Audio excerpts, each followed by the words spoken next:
Today we are continuing our look into the book of Proverbs. If you've been with this church for some time now, we have been going through the Proverbs, I think close to 4 years now, and we are getting near the end. We have two more sermons that we're going to look at from Proverbs.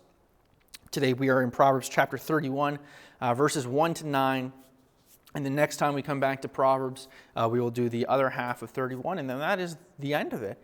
I myself have deeply enjoyed studying Proverbs more and preparing these messages and taking the time to go through it and learn more about it. And I hope that it's been beneficial to you. It's a wonderful book. It's one that I think we should revisit often.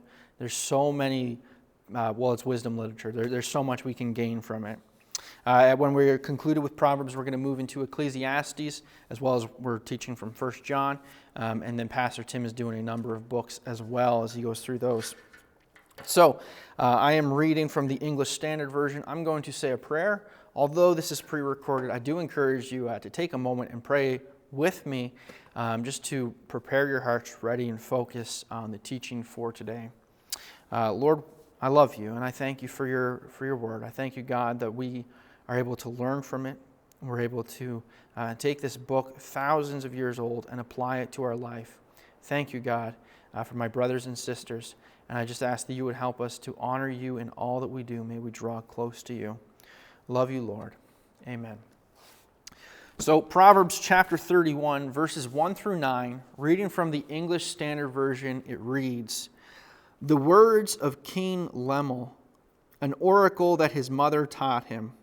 What are you doing, my son?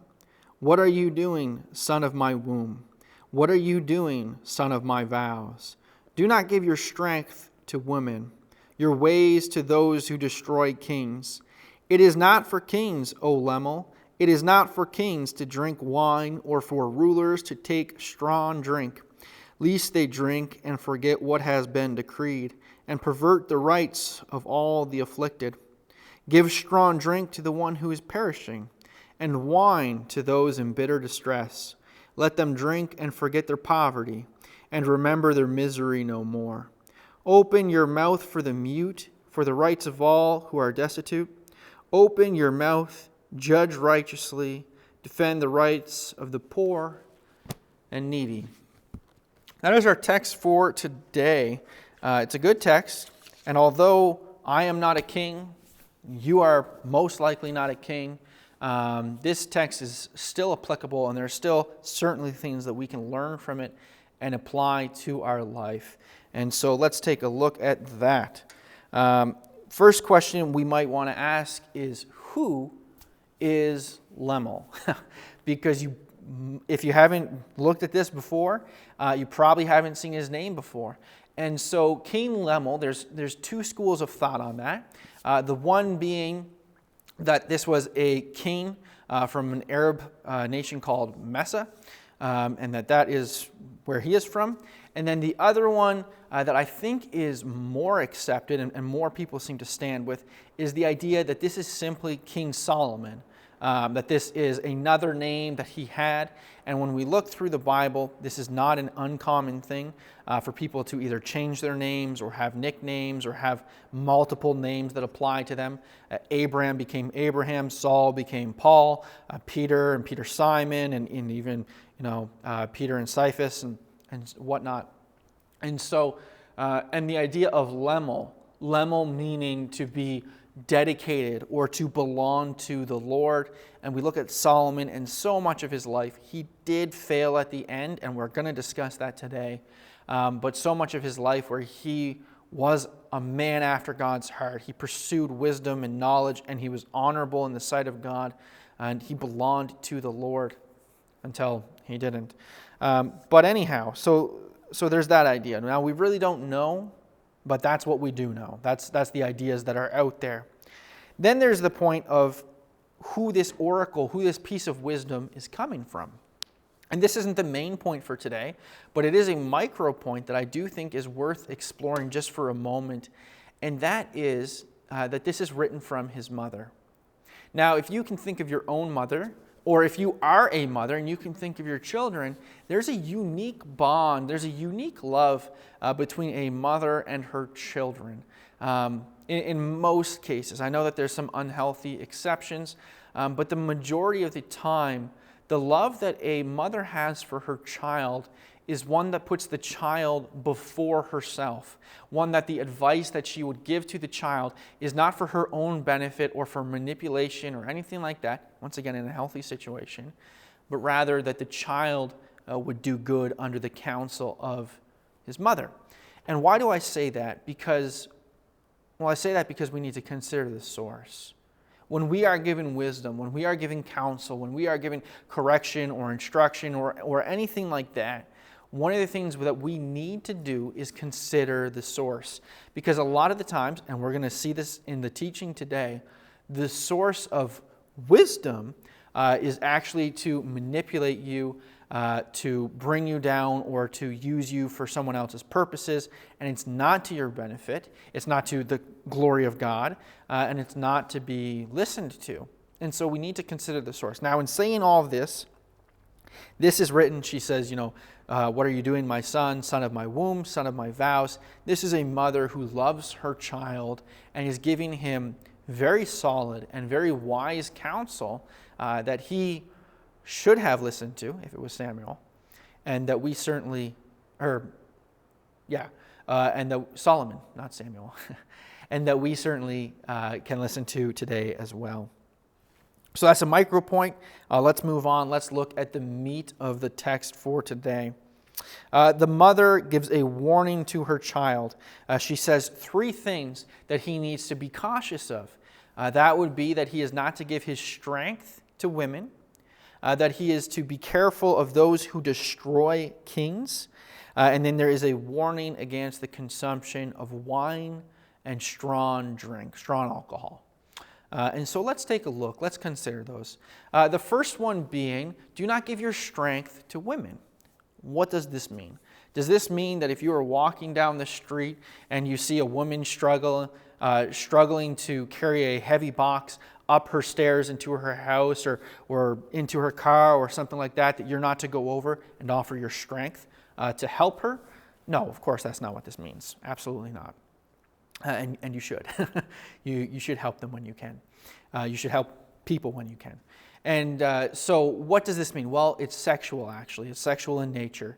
And this is great advice that, unfortunately, King Solomon did not heed. And it's not advice that comes just alone from her. And we'll look at that continuing. But there's this idea there that he needs to be wise, that he is not to give his strength to women in sexual nature. Now, this isn't a call of celibacy, but this is a call of self-control. This is a call that he's not to have many wives, like, foreign kings and people did at the time then, but rather that he's to be self-controlled in that. And what we understand today is that sexual perversion, sexual addiction, and just a sexual-focused mind actually reorients the brain, reorients the priorities that someone has. And it can change the way they behave. It can change their motive, that becomes the leading motive, that they do things to get to that activity, to get with other people and whatnot. And it can become actually quite a problem. Even more so if you are the king of a nation. So the mother gives this advice, but it's not in her alone that this advice actually comes from. In Deuteronomy chapter 17, God speaking to the people, he says to them, when you come to the land that the Lord your God is giving you, and you possess it and dwell in it, and then say, I will set a king over me, like the nations that are around me, you may indeed set a king over you, whom the Lord will choose. And then it goes on to give a list of rules and regulations for the king of the Israelites. And in that we find, it says, and he shall not acquire many wives for himself, lest his heart turn away, nor shall he acquire for himself excess silver and gold. And so the point is quite clear here that the king is not to have an abundance of wives. And the reason why? Because those relationships will turn the heart of the king away from God, and the king needs to be focused on God. The king needs to be focused on the ways of God so that his judgment, so that his rule, so that his authority is being honored and that God is being honored through those things. Now, actually, we have a prime example of this not taking place, and that is actually with King Solomon. If you read into the account of King Solomon, he ended up having 700 wives and 300 concubines. And that is absolutely crazy. Absolutely crazy. And what happened? Well, he moved away from God and adopted the culture and the ways and started worshiping the God or gods of his wives. And that ultimately led to God raising up another nation to destroy him and to remind Israel that they need to be faithful to him. And so there is a responsibility, especially to the king, especially to those who are in great power, that they need to be careful. They need to be in control. And so it continues, do not give your ways to those who destroy kings. Now this would be, multiple foreign wives, because they're going to want you to embrace their culture and their ways. They're not going to want to give that up. But it's not just that. It's also, manipulators. People who are focused on building up their own kingdom, their own ways, who want to use and manipulate the power that one has to benefit themselves. We would often refer to this person as a wolf in sheep's clothing. And what will happen is they will come around the person who has power, position, authority, whatever it may be, and they will start to build trust with that person. They'll start to build rapport with that person, and they'll start to take advantage of that person and manipulate that person and start to question things and whatnot, to the point where they position their will to be adopted by the king instead of God's will. We've seen this time and time again throughout history.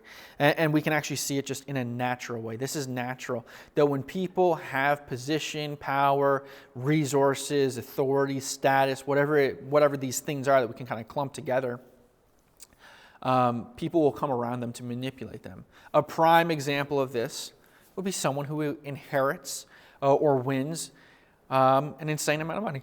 So say we have Jack, and Jack wins the lottery. He wins $10 million or some obscene amount. That is an obscene amount. But say he wins some ridiculous amount of money. What is going to take place? Well, some friends that he has become distant from are going to come back alongside him. Suddenly, distant family members, cousins, whatever it might be, people that he's not really close to, and strangers as well, are going to try to become close to him and manipulate him. And we see this time and time again, that people put themselves in a position of trust so that they can manipulate the person, so that they can take their resources or maneuver their power to benefit themselves. And these are people who would destroy the king. And so he needs to be cautious of this. Why? Well, the same as why he needs to not give his strength to women is because he needs to be stable. He needs to be focused. He needs to be in control, because his actions, his decrees, the things that he does and the ability he has doesn't just affect him, it affects everyone. And so it's very important that he is in control. And then thirdly, we have this warning against strong drink and wine. That is alcohol. And the reason is given plain as day here, is that he could become drunk and make a decree and not be aware of it. His actions carry way too much weight for him not to be in control. He needs to be in control. And obviously, you cannot be in control if you are drunk. That's why it's called you are under the influence, because that is influencing you. You are no longer in control of yourself. And this just simply makes sense. It really does. Some people who have very little status or authority or power or resources, and there's not many people that are affected by their actions, There's not many people that are affected by their actions. And so if you can picture like a small body of water, a little pond, and you toss a tiny pebble into it, the repercussions, the waves of that pebble is going to be very minimal at best, if not practically none. And so it's not, sure, we have individual accountability, and you need to be aware of that, but it's not as important as that of the king, which would be like tossing a boulder into the pond. It affects everyone. It affects everyone. And so he needs to be in control. Basically, we could break it down to a little saying, with great power comes great responsibility. Pastor Tim, in the past, has used the example of owning a lion or owning a tiger. I've never encountered someone who privately owns one of these grand animals, but I have gotten actually quite close to a lion. I was at a zoo in northern China, and we got to this part of the zoo, this big stage area, and there was no staff around. And there was this lion and a tiger in the same cage, and it was and I know you're supposed to say enclosure, but no, this was a cage. It was tiny.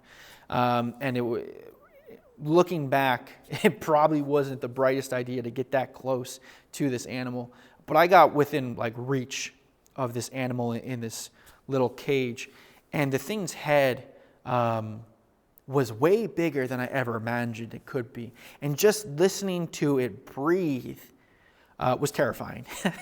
They are massive. They have so much power, so much strength, so much ability, so much so that if you own one of these animals, say in the United States of America, and I think these laws are actually changing, but previously, if you owned one of these animals and any incident happened with it at all, not just in the enclosure that it's in, but if someone, cuts the lock and it gets out, or it escapes, or whatever, if there's any incident at all, you are liable.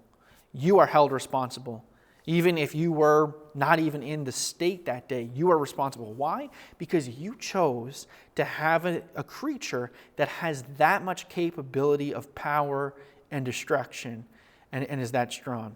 And so it's just another point to kind of emphasize this understanding that the more power, position, authority that someone has, the more cautious they need to be of their own state and the actions that they take, because it doesn't just affect them, it affects a grand amount of people. And so we need to be careful about that. Now comes the question of the next two verses, that being verse 6 and verse 7. What is this saying here, right? It's saying, don't, wine and drink is not for you, King Lemmel, but rather to use it in this way, for the one who is imperishing, for the one who is in great misery.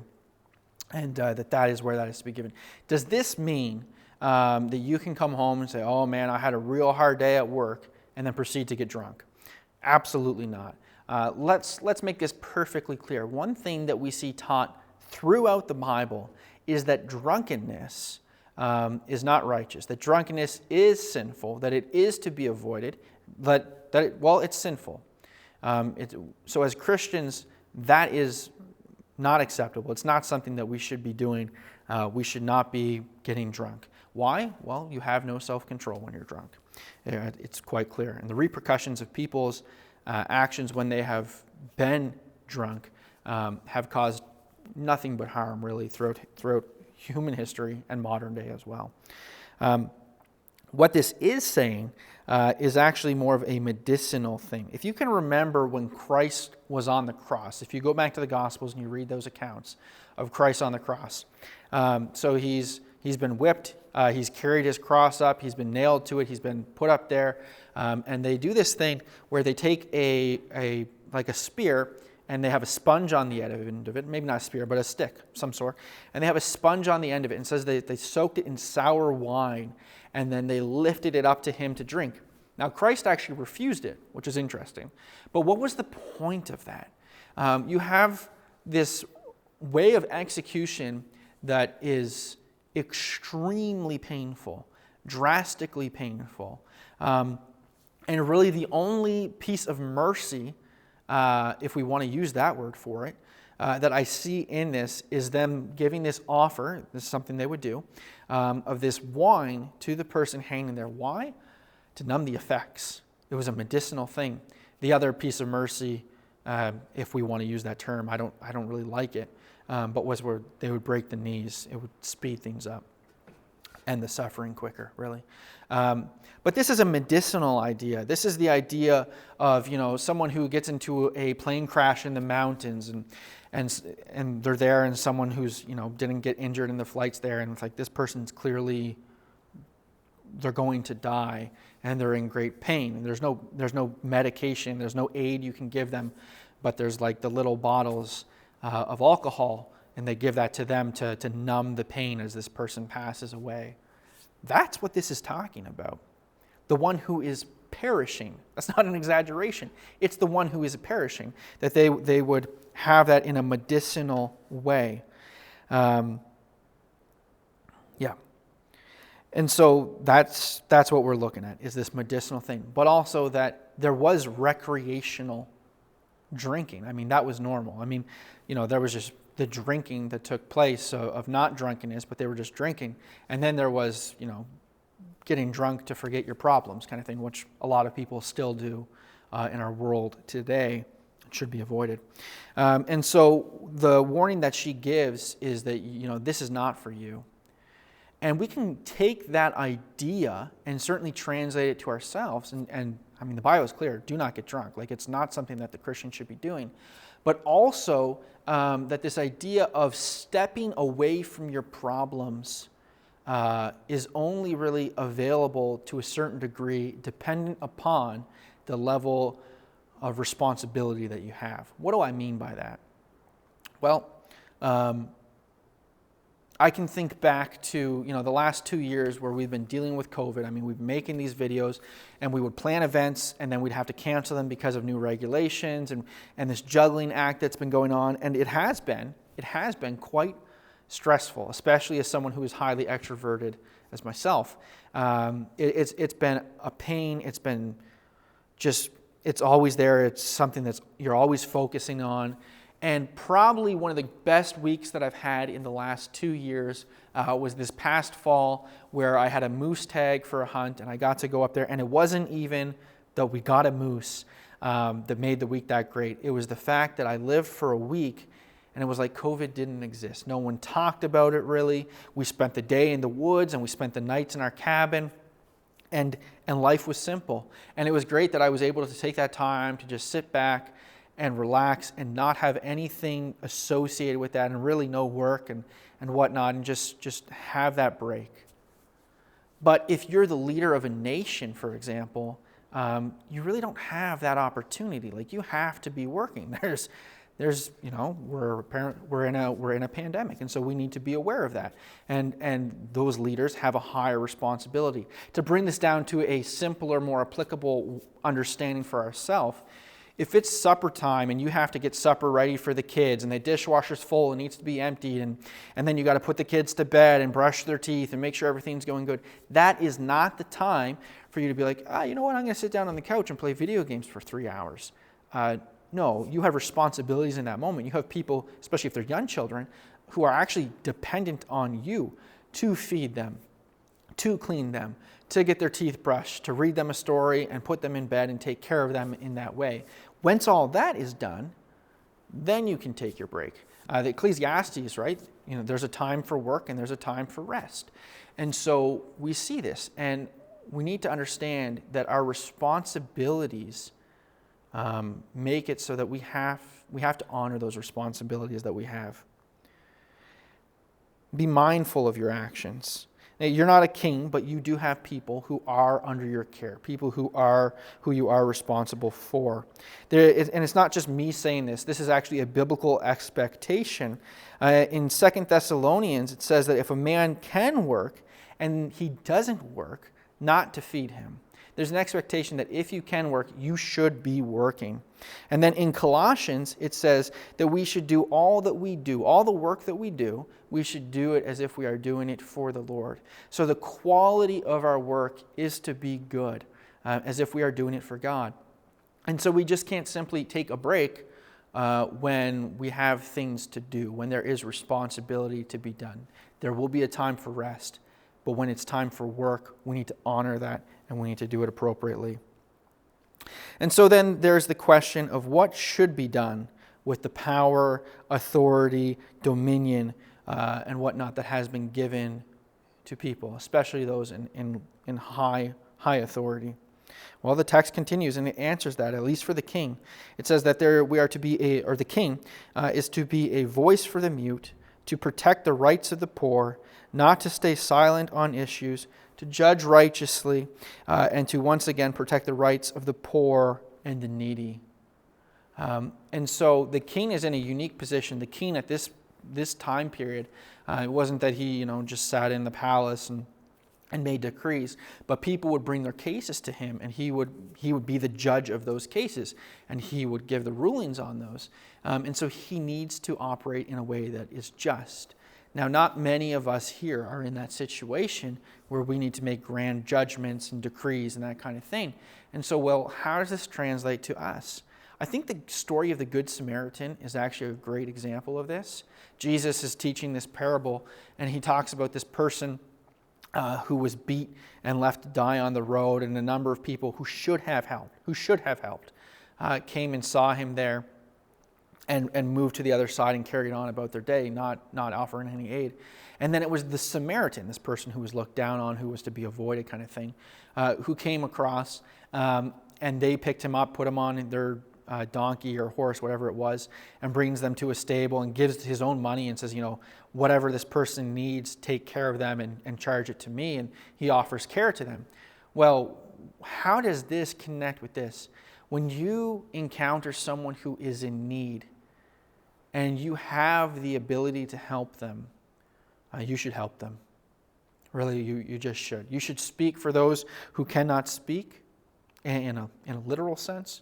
And you should offer help as you can to those who want help.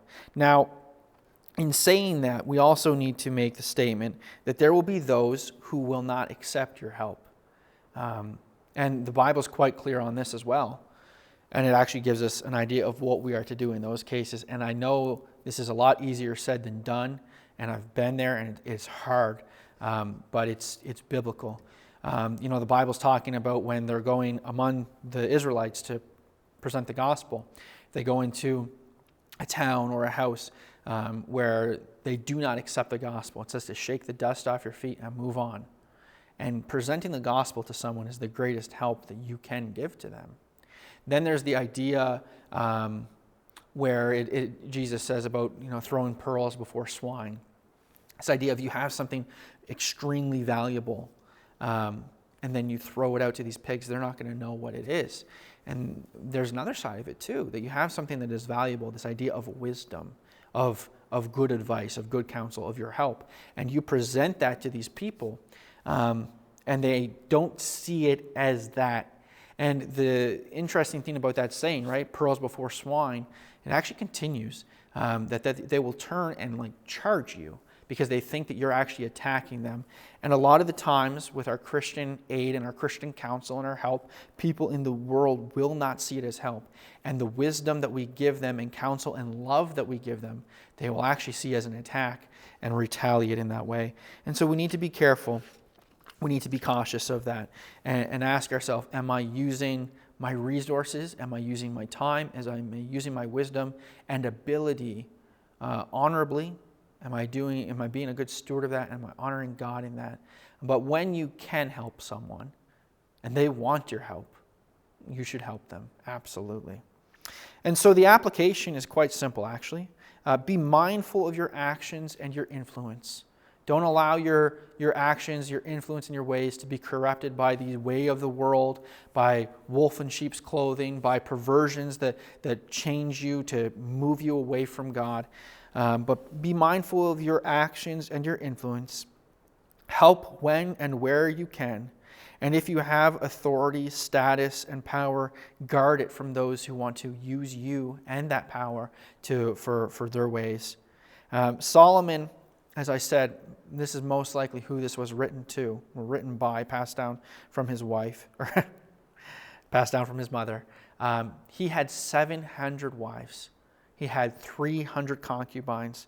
He did not listen to the advice given to him by his mother. He did not listen to the law given to him by Deuteronomy. And he fell away from God. This is not just some small piece of advice that is insignificant. If we do not do this properly, your heart will be pulled away from the ways of God. Your ways will be perverted. You will give in to the desires of the world, and you will separate yourself from God. We need to be aware of that. And so listen to this advice. Honor your authority, watch your actions and influence, and help people where and when you can. Lord, we thank you for your word. We thank you for this great piece of wisdom that we can learn from it. May we be focused on you and your ways. May we honor you in all that we do. We love you, Lord. Amen.